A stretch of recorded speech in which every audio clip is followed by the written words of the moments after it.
കനത്ത ശൈത്യത്തിന്റെ കാലമാണ്. ലോകമെങ്ങുമുള്ള അഭയാർത്ഥികൾക്ക് സാന്ത്വനമാകുകയാണ് യു എയുടെ ശീതകാല പദ്ധതികൾക്ക് തുടക്കമായിരിക്കുന്നു. കനത്ത ശൈത്യം നേരിടുന്ന ലോകത്തെ അഭയാർത്ഥികളെ ലക്ഷ്യമിട്ടാണ് പദ്ധതി നടപ്പാക്കുന്നത്. ലോകമെമ്പാടുമുള്ള 2.5 ലക്ഷം പേർക്കാണ് പദ്ധതിയുടെ ഗുണം ലഭിക്കുക. ERC അഥവാ എമിറേറ്റ്സ് റെഡ് ക്രസന്റിന്റെ നേതൃത്വത്തിലാണ് ഈ സഹായ ക്യാമ്പയിൻ നടക്കുന്നത്.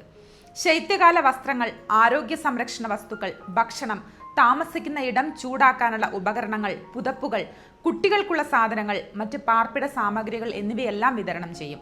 ദുർബല വിഭാഗങ്ങൾക്കായി എല്ലാ വർഷവും നടത്തിവരുന്ന സഹായമാണിത്.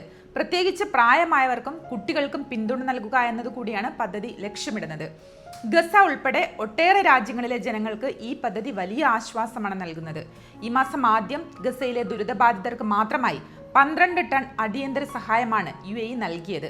30,000 പേരുടെ ആവശ്യങ്ങൾ നിറവേറ്റുന്നതിനുള്ള സഹായ വസ്തുക്കളാണ് ട്രക്കിലുണ്ടായിരുന്നത്. ഏതായാലും സഹായ പദ്ധതിയിലൂടെ ലോകത്തിന് തന്നെ മികച്ച മാതൃകയാവുകയാണ് UAE. കൂടുതൽ വാർത്തകൾക്കും വിശേഷങ്ങൾക്കുമായി ഗൾഫ് ചന്ദ്രികയുടെ ഓൺലൈൻ സോഷ്യൽ മീഡിയ പ്ലാറ്റ്ഫോമുകൾ സന്ദർശിക്കുക, സബ്സ്ക്രൈബ് ചെയ്യുക, ഫോളോ ചെയ്യുക.